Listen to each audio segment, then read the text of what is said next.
Tim hukum didampingi tim investigasi paslon nomor 3, Zahir Aslam, laporkan Sulaiman, Sofyan, dan Kades ke Bawaslu Batubara.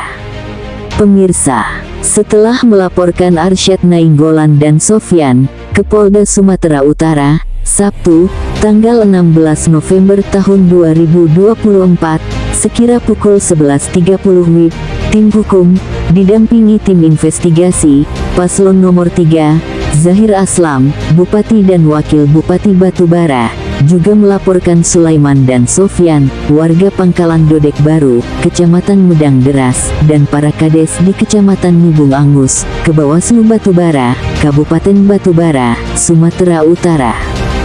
Dan pada hari Senin, tanggal 18 November tahun 2024, tim hukum paslon nomor 3 tersebut juga akan melaporkan Camat Seibalai atas kasus turut hadir ketika istri Wakil Bupati nomor urut 2 mensosialisasikan cara mencoblos paslon nomor 2, Bupati dan Wakil Bupati Batubara. Dari Kabupaten Batubara, Kongli Saragih, Kilas Nusantara, mengabarkan. Siang Pak Alas terus. Selamat siang. Pak, pada hari ini tim hukum paslon nomor 3, Zahir Aslam, hadir di kantor Bawaslu. Bisa dijelaskan Pak, perihal apa? Silakan Pak. Ya, terima kasih. Selamat siang Bung Kongli Saragi dari Lintas Nusantara. Pada hari ini kami dari Divisi Hukum, pasangan calon nomor 3, Zahir Aslam untuk Bupati Batubara dan Wakil Bupati Batubara, didampingi dengan tim investigasi yang telah dibentuk oleh pasangan calon Zahir Aslam, hari ini membuat laporan ke Bawaslu. Yang pertama terkait adanya upaya untuk pembunuhan karakter dari pasangan calon Zahir Aslam, secara khusus terhadap pasangan calon Bupati Pak Zahir di Kecamatan Medang Deras. Ya, jadi di sana ada warga masyarakat yang diduga pendukung salah satu pasangan calon lain membuat satu spanduk provokasi, itu yang dilakukan oleh saudara Sofyan, ya, yang bunyinya mendiskreditkan, melakukan pembusukan terhadap Zahir selaku calon bupati di Kecamatan Medang Deras, sehingga memprovokasi masyarakat untuk membenci Pak Zahir selaku calon bupati. Ya, yang dimaksudkan Pak Zahir terkait satu kalimat yang pernah disebutkan atau dilontarkan pada waktu debat kandidat perdana di Hotel City Hall, itu memaksudkan bahwa SMK yang dibangun pada masa sebelum Pak Zahir bupati, di situ tempatnya tidak tepat, dan terbukti saat ini SMK itu tutup. Namun kalimat yang sepenggal itu digunakan untuk memprovokasi masyarakat, mengajak masyarakat Kecamatan Medang Deras untuk menolak Pak Zahir. Jadi yang kita laporkan hari ini ada dua, satu saudara Sulaiman, ya, alamatnya di Desa Pangkalan Dodek Baru, dan saudara Sofyan, alamat sama, kecamatan sama di Medang Deras. Itu yang kita laporkan ke Bawaslu pada hari ini. Dan perlu saya tambahkan bahwa saudara Sofyan juga itu sudah kita laporkan ke Polda Sumatera Utara dalam dugaan perbuatan fitnah yang diancam dalam pasal 311 Kitab Undang-Undang Hukum Pidana. Ya, ini sudah kita laporkan. Jadi khusus untuk saudara Sofyan kita laporkan di Polda Sumatera Utara dan di Bawaslu. Selanjutnya kita juga pada hari ini melaporkan ya beberapa kepala desa yang kita mendapatkan satu foto dokumentasi. Dalam foto dokumentasi itu beberapa kepala desa itu mendukung salah satu paslon dengan mengacungkan jarinya. Itu di Kecamatan Nibung Angus. Ya, jadi kita juga meminta kepada Bawaslu untuk segera menindaklanjuti ini. Karena jelas ketentuan peraturan perundangan yang berlaku di negeri kita yang tercinta ini, Republik Indonesia, aparatur pemerintahan sampai ke tingkat desa itu tidak boleh ada keberpihakan untuk salah satu pasangan calon, baik itu untuk calon Bupati Batubara maupun untuk Gubernur Sumatera Utara. Ya, karena kita mau pemilu ini pemilu yang jujur, adil, bebas dari intimidasi. Bahkan ini perlu saya ingatkan kepada seluruh aparatur pemerintah, baik itu dari pejabat bupati, para kepala OPD, sekretaris daerah, selaku pembina tertinggi di ASN Kabupaten Batubara sampai ke tingkat camat desa.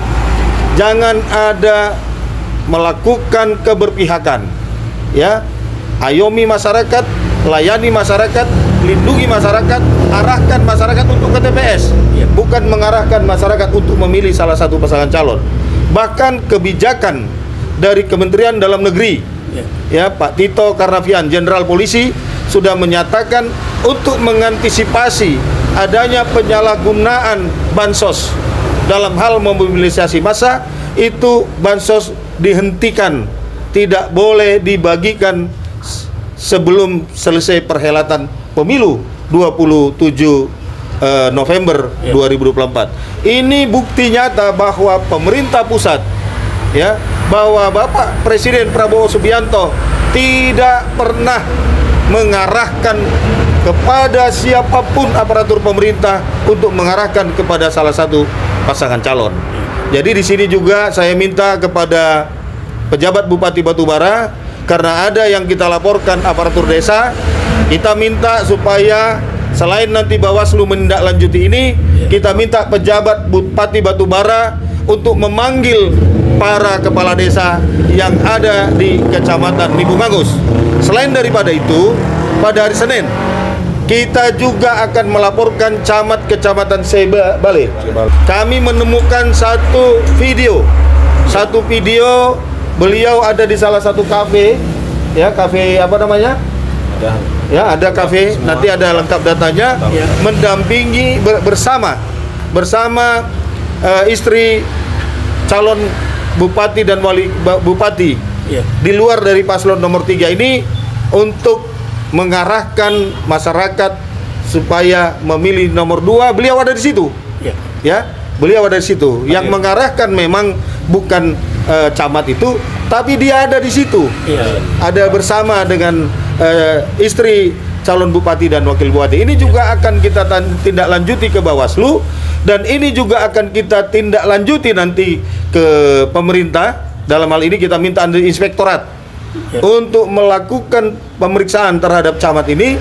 Dan perlu saya ingatkan kepada seluruh aparatur negara, baik itu TNI, Polri, dan ASN, putusan Mahkamah Konstitusi jelas menyatakan TNI, Polri, dan ASN apabila ditemukan, ya, melakukan satu langkah-langkah yang tidak netral, yang mengarahkan kepada salah satu calon, itu tidak hukumannya dapat sampai ke tingkat pemecatan. Itu putusan Mahkamah Konstitusi. Karena putusan Mahkamah Konstitusi itu final and binding, final dan mengikat. Jadi itu harus dipatuhi oleh seluruh aparatur, baik itu aparatur sipil negara maupun itu TNI dan Polri. Tapi kami yakin TNI Polri akan tegak lurus, ya, karena politik di TNI Polri adalah politik negara, bukan politik praktis yang seperti ini. NKRI harga mati, kita yakin itu. Panglima TNI, Kapolri, Kasat, dan seluruh kepala staf 3 matra akan melaksanakan netralitas dengan baik.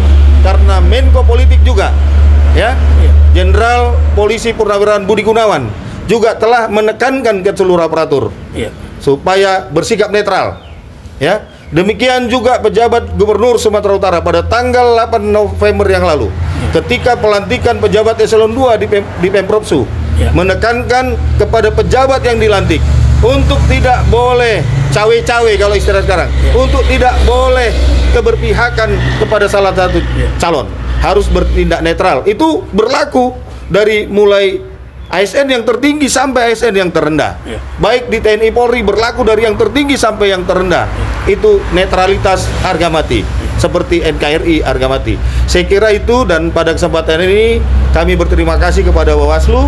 Walaupun hari ini hari Sabtu yang jadwal penerimaan laporan secara ketentuan peraturannya itu tidak ada, tapi mereka tetap menerima laporan kita. Namun nanti tim kita pada hari Senin akan datang melengkapi, mengisi formulir A1 sebagaimana ketentuan peraturan yang telah ditetapkan oleh pemerintah. Intinya kita selaku tim hukum dan tim investigasi dari paslon nomor 3 mendukung pemerintah, membantu Bawaslu, membantu KPU supaya terlaksana pemilu yang jurdil, ya, jujur dan adil. Tidak ada fitnah-fitnah di sana-sini, karena kita yakin pasangan nomor 3 akan melanjutkan kepemimpinannya untuk 5 tahun ke depan. Amin. Ya, saya kira demikian. Oke, terima kasih Pak Pala. Ada tambahan, Pak? Informasi yang diberikan. Ada tambahan, Ada Pak? tambahan?